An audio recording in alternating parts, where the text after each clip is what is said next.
Donc, voici la famille d'où est issu Lot. La Bible dit dans Genèse 12, verset 4, que Abraham a reçu un appel, dès le verset 1, de la part de Dieu. Dieu dit à Abraham de sortir de sa patrie, de son pays et de la maison de son père vers le pays qu'il lui montrera. Voici le message que Dieu donne à Abraham. Abraham sort avec sa femme, mais Abraham décide de prendre dans ses bagages, utilisons l'expression, de prendre Lot.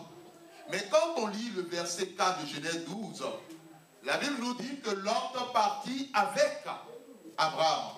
Ce qui veut dire que Lot avait ce désir d'aller avec Abraham.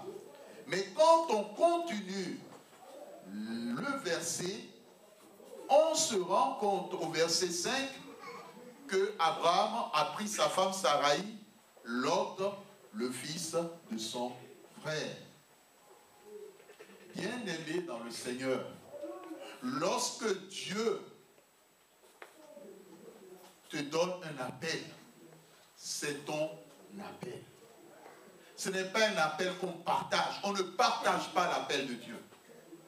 Si Dieu t'appelle à faire telle chose, il s'agit de toi. Vous n'êtes pas deux. Et c'est une grâce. Ne cherche pas nécessairement à joindre une deuxième personne pour pouvoir répondre à l'appel de Dieu. Il y a des personnes à qui Dieu a donné des projets dans leur vie. Mais ils ont décidé de pouvoir s'engager dans les projets avec un partenaire, soit un partenaire financier ou bien quelqu'un, une deuxième personne. Mais ce n'était pas le projet de Dieu. Il y a une personne qui a appelé au siège du ministère parce qu'il avait une grande entreprise et il a pris un partenaire. Il a ouvert un autre à Dubaï. Au retour, le partenaire avait déjà tout pris. Mon frère, ma soeur, lorsque Dieu te donne un appel, lorsque Dieu te dit quelque chose qui t'est personnel, que cela reste dans ton cœur. Il y a des personnes, Dieu leur a montré leur avenir. Mais comme ils n'ont pas appris à se taire, ah mais tu sais, Dieu m'a dit telle chose. Hein. Dieu m'a dit, je ferai ceci dans ta vie. Ah Dieu. Mais jusqu'à aujourd'hui, ce que Dieu a dit qu'il fera dans leur vie, rien ne s'est réalisé. Parce qu'ils n'ont pas appris à garder le silence. Parce que les paroles et les promesses de Dieu sont entrées dans des oreilles qu'il ne fallait pas. Et les situations sont demeurées bloquées et non stables. Mon frère, ma soeur, il y a eu des personnes qui sont sorties de la maison de leur père. Mais ils ont dit, bon, comme dans la famille, telle sœur est décédée et son enfant est là.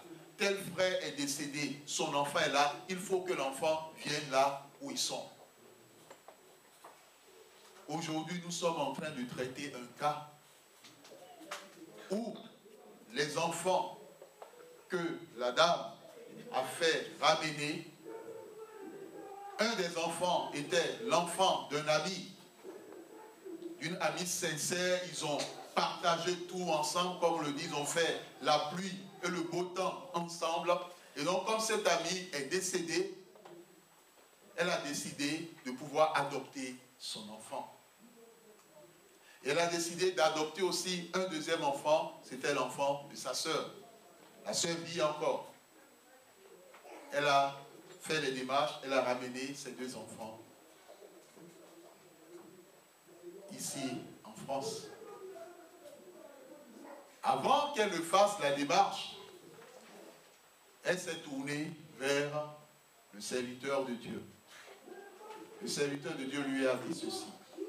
Si l'enfant de ton ami, tu veux l'amener, est-ce que tu sais exactement ce qui s'est passé pour que cet ami meure à l'âge de 34 ans? Fais attention. Parce qu'il n'est pas normal qu'on meure à 34 ans. Non, Ça, ce n'est pas possible avec Dieu. Dieu, dans son projet, on meurt rassasié, vieux. C'est ce que la Bible dit, ce n'est pas autre chose. Donc, lorsqu'il y a des jeunes qui meurent, ce n'est pas normal. Et aucun enfant ne doit accepter cela, quelle que soit l'origine, quelle que soit la source.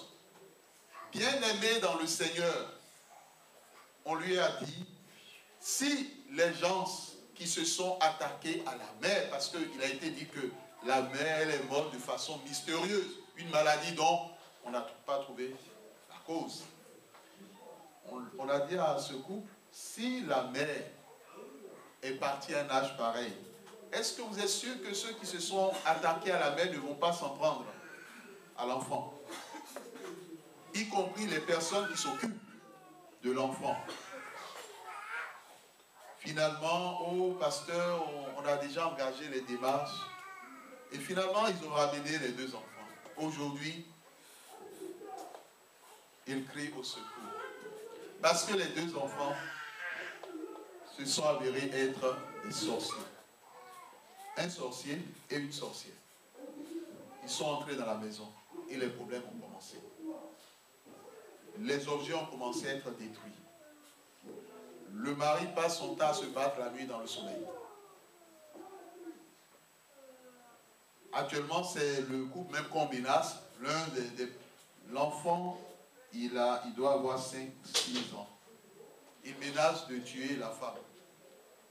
Bien-aimé dans le Seigneur, quand Dieu t'appelle, c'est toi qui l'as appelé. Quand Dieu te dit sors, s'il te dit sors avec quelqu'un, d'accord. Tu peux sortir et tu dis, ah, bon là où je suis, il faut que quelqu'un vienne. Mais est-ce que Dieu te dit, il faut que quelqu'un soit là? Parce que tant que Lot était avec Abraham, Dieu n'a plus parlé à Abraham. C'est comme si Dieu s'était retiré.